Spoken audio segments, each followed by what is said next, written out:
मेरी शादी जिस लड़की से होने वाली थी उससे मैं कभी मिला भी नहीं था। बस घर वालों की पसंद थी और मैंने उनकी खुशी के लिए हाँ कह दी थी। शादी का मंडप सज चुका था, बारात दरवाजे पर पहुंच चुकी थी, शहनाइयां बज रही थीं। लेकिन तभी एक ऐसी खबर आई जिसने दोनों परिवारों के पैरों तले जमीन खिसका दी। दुल्हन घर छोड़कर चली गई थी। पूरा घर रो रहा था। मेरे माता पिता की इज्जत दांव पर लगी थी।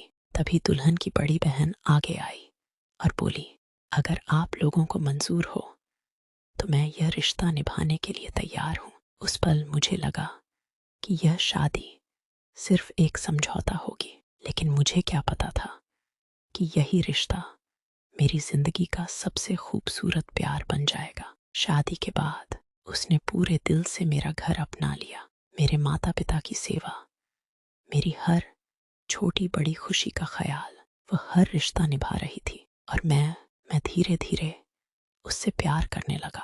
लेकिन हमारी शादी के 6 महीने बाद एक ऐसा सच सामने आया जिसने हमारे रिश्ते की नींव हिला दी। वह सच क्या था? क्या हमारा प्यार उस परीक्षा में टिक पाया या किस्मत ने हमें फिर से जुदा कर दिया? जानने के लिए सुनिए एक ऐसी प्रेम कहानी जिसमें दर्द भी है, त्याग भी है और सच्ची मोहब्बत की खूबसूरत जीत भी। मेरा नाम आरव है। जिस दिन मेरी शादी थी उस दिन मैंने कभी नहीं सोचा था कि मेरी पूरी जिंदगी कुछ ही घंटों में बदल जाएगी। सुबह से ही घर में खुशियों का माहौल था। रिश्तेदारों की चहल पहल, ढोल नगाड़ों की आवाज और हर चेहरे पर मुस्कान। शाम को बारात पूरे उत्साह के साथ दुल्हन के घर पहुंची। लेकिन जैसे ही हम मंडप में बैठे, दुल्हन के पिता घबराए हुए चेहरे के साथ अंदर आए। उनकी आंखों में आंसू थे। कांपती आवाज में उन्होंने कहा, बेटा, हमसे बहुत बड़ी गलती हो गई। हमारी छोटी बेटी घर छोड़कर चली गई है। उसने अपनी पसंद के लड़के से शादी करने का फैसला किया है। पूरा मंडप एकदम शांत हो गया। कुछ रिश्तेदार नाराज होने लगे। मेरे माता पिता भी गहरे सदमे में थे। तभी भीड़ के बीच से एक लड़की आगे बढ़ी। उसकी आंखों में आंसू थे, लेकिन चेहरे पर आत्मविश्वास। वह थी अनन्या, दुल्हन की बड़ी बहन। उसने अपने पिता का हाथ पकड़कर कहा, पापा, आपकी इज्जत मेरी भी इज्जत है। अगर आरव जी और उनका परिवार तैयार हो तो मैं यह रिश्ता निभाने के लिए तैयार हूँ। उसकी बात सुनकर पूरा घर स्तब्ध रह गया। मेरे माता पिता ने मेरी ओर देखा। उन्होंने कहा, बेटा, फैसला तुम्हारा है, किसी पर कोई दबाव नहीं होगा। मैंने अनन्या की ओर देखा। उसकी आंखों में मजबूरी थी, लेकिन किसी तरह का छल नहीं। मैंने कुछ क्षण सोचा और फिर शांत स्वर में कहा, अगर यह निर्णय आपकी अपनी इच्छा से है तो मैं इस रिश्ते का सम्मान करूंगा। कुछ ही देर बाद हमारी शादी हो गई। लेकिन सच यह था कि हम दोनों एक दूसरे के लिए बिल्कुल अजनबी थे। घर पहुंचने के बाद भी हमारे बीच बस औपचारिक बातें होती थीं। अनन्या हर रिश्ते को पूरी ईमानदारी से निभाने की कोशिश कर रही थी। वह माँ पापा का पूरा ध्यान रखती, घर संभालती और हर काम मुस्कुरा कर करती। धीरे धीरे मुझे महसूस होने लगा कि वह किसी मजबूरी से नहीं, पूरे दिल से इस घर को अपना बनाने की कोशिश कर रही है। एक रात मैं बालकनी में खड़ा था। अनन्या चुपचाप मेरे पास आई और बोली, मैं जानती हूँ यह शादी आपके लिए भी आसान नहीं है, लेकिन मैं आपसे सिर्फ एक वादा चाहती हूँ। मैंने उसकी ओर देखा। वह बोली, अगर प्यार कभी हो तो वह मजबूरी से नहीं, दिल से हो। तब तक हम सिर्फ एक दूसरे का सम्मान करेंगे। उसकी बात सुनकर पहली बार मेरे दिल में उसके लिए सम्मान और अपनापन पैदा हुआ। लेकिन मुझे नहीं पता था, जिस रिश्ते को हम सम्मान से शुरू कर रहे थे, वही रिश्ता जल्द ही सच्ची मोहब्बत में बदलने वाला था। शादी को 3 महीने बीत चुके थे। मैं और अनन्या अब एक दूसरे को समझने लगे थे।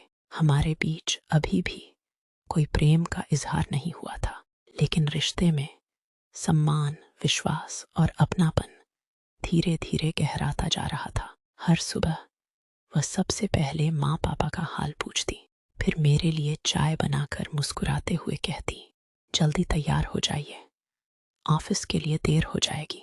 मैं बस उसे देखता रह जाता। उसकी सादगी में एक अलग ही खूबसूरती थी। एक दिन ऑफिस से लौटते समय मुझे तेज बुखार हो गया। घर पहुंचते ही मैं बेहोश होकर सोफे पर गिर पड़ा।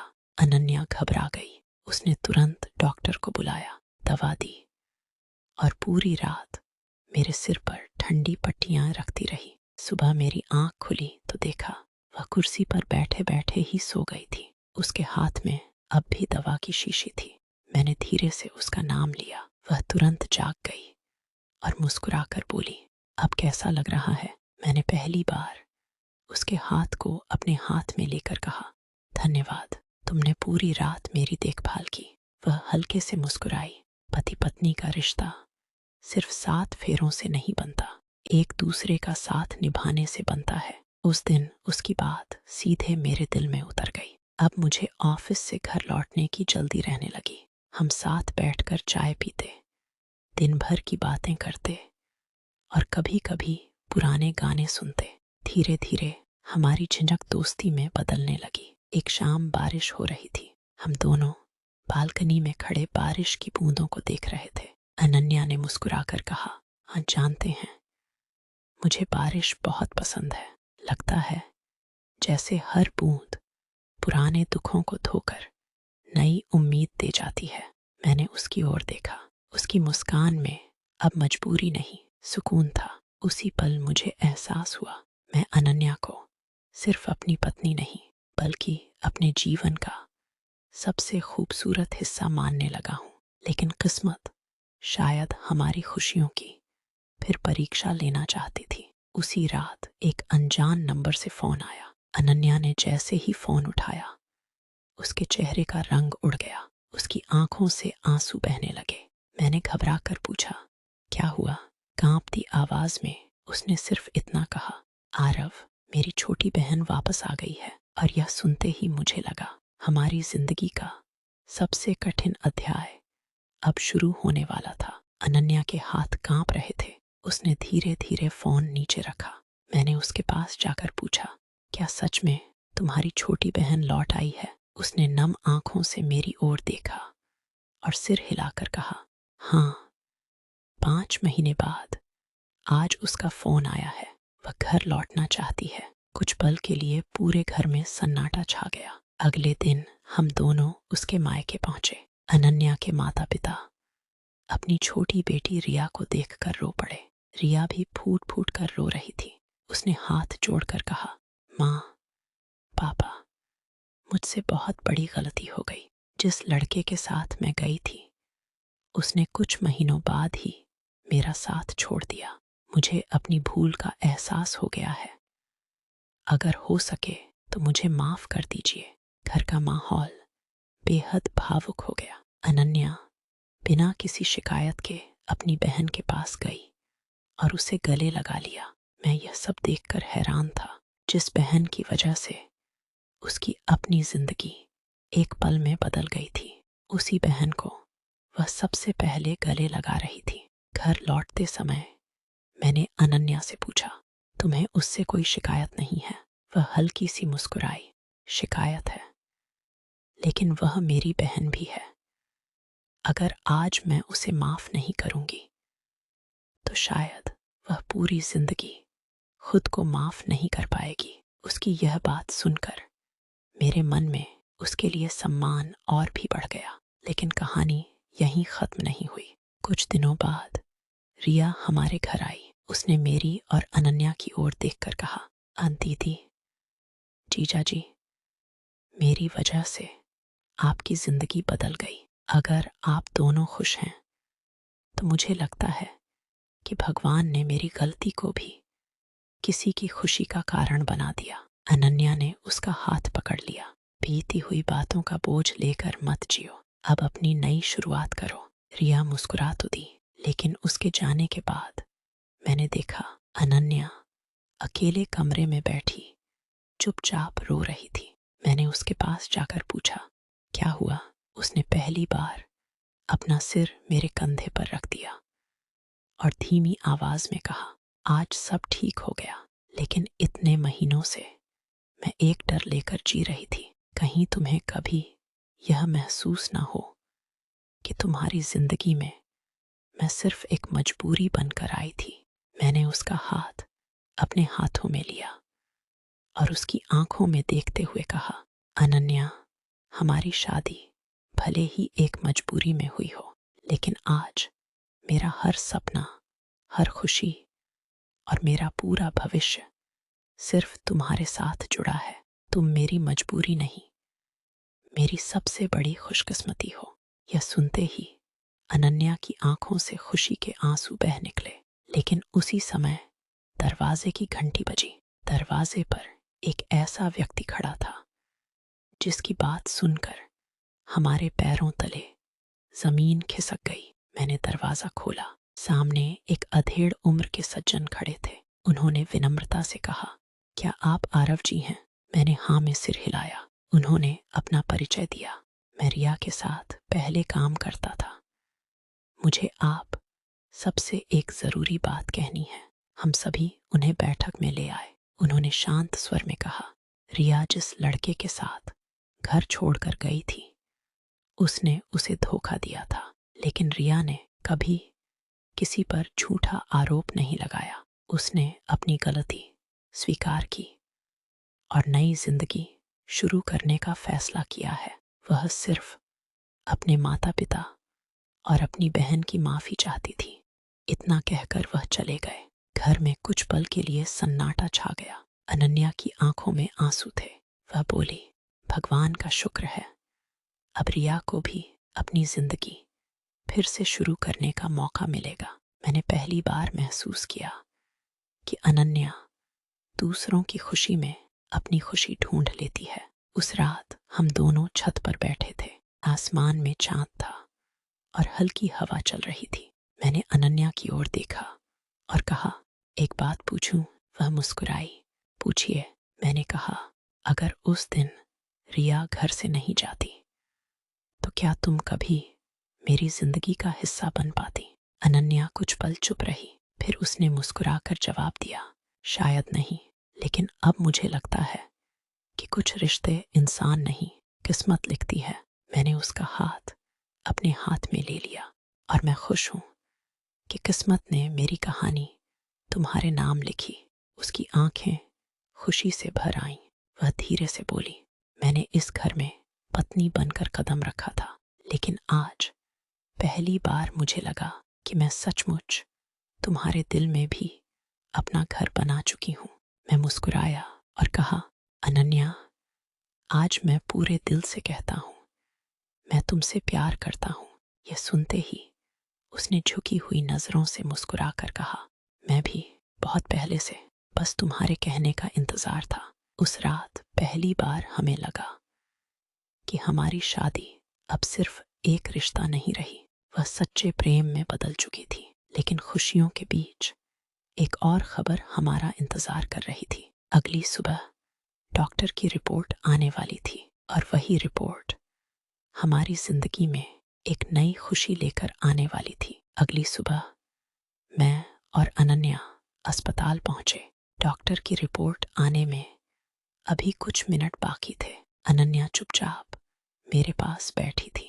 मैंने उसका हाथ थामकर मुस्कुराते हुए कहा, जो भी होगा हम दोनों साथ मिलकर उसका सामना करेंगे।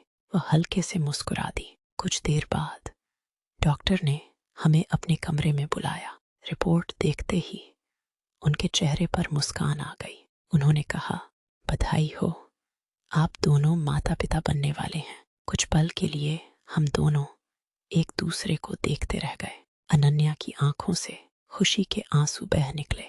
मैंने उसका हाथ कसकर पकड़ लिया। घर लौटते ही यह खुशखबरी पूरे परिवार में फैल गई। माँ ने अनन्या को गले से लगा लिया। पापा की आंखों में भी खुशी साफ दिखाई दे रही थी। उधर रिया भी यह समाचार सुनकर दौड़ी चली आई। उसने अपनी बहन को गले लगाकर कहा, दीदी, भगवान ने तुम्हें दुनिया की सारी खुशियां दे दी। यही मेरी सबसे बड़ी दुआ थी। अनन्या मुस्कुराई और बोली, यह खुशी सिर्फ मेरी नहीं, पूरे परिवार की है। समय धीरे धीरे बीतने लगा। मैं हर पल अनन्या का ख्याल रखता। वह अक्सर मुस्कुरा कर कहती, इतना ध्यान रखोगे तो मुझे चलना भी भूल जाएगा। मैं हंसते हुए जवाब देता, अब तुम्हारी हर मुस्कान मेरी जिम्मेदारी है। एक शाम हम दोनों उसी मंदिर गए जहां शादी के बाद पहली बार साथ आए थे। मैंने भगवान के सामने हाथ जोड़कर मन ही मन कहा, उस दिन मैं इस शादी को एक समझौता समझ रहा था, लेकिन आज यही रिश्ता मेरी सबसे बड़ी खुशी बन गया है। अनन्या ने मेरी ओर देखा। मैंने उसकी आंखों में झांकते हुए कहा, तुम उस दिन मेरी जिंदगी में मजबूरी बनकर आई थी, लेकिन आज तुम मेरी सबसे बड़ी खुशकिस्मती हो। अनन्या मुस्कुराई। उसने धीरे से कहा, और तुमने मुझे यह विश्वास दिया कि सच्चा प्यार हमेशा पहली मुलाकात में नहीं होता। कभी कभी वह निभाए गए रिश्तों में जन्म लेता है। कुछ महीनों बाद हमारे घर एक नन्ही सी बेटी ने जन्म लिया। उसे पहली बार गोद में लेते हुए मेरी आंखें नम हो गईं। मैंने अनन्या से कहा, देखो, हमारी कहानी का सबसे खूबसूरत अध्याय आ गया। अनन्या मुस्कुराते हुए बोली, हाँ, और अब यह कहानी कभी अधूरी नहीं रहेगी। खिड़की से आती हल्की हवा ने कमरे को छू लिया। ऐसा लगा जैसे किस्मत भी मुस्कुरा कर कह रही हो, कुछ रिश्ते अचानक बनते हैं, लेकिन अगर उनमें सम्मान, विश्वास और सच्चा साथ हो तो वही रिश्ते जीवन का सबसे सुंदर प्रेम बन जाते हैं। अगर इस कहानी ने आपके दिल को छू लिया हो तो इस वीडियो को लाइक ज़रूर करें, अपने दोस्तों और परिवार के साथ शेयर करें, और ऐसी ही दिल को छू लेने वाली रोमांटिक और भावनात्मक गीति कथाएं सुनने के लिए हमारे चैनल को सब्सक्राइब करके बेल आइकन अवश्य दबाएं। आपका एक लाइक, एक शेयर और एक सब्सक्राइब हमें नई नई खूबसूरत कहानियां लाने की प्रेरणा देता है। धन्यवाद। मिलते हैं अगली दिल छू लेने वाली प्रेम कहानी के साथ।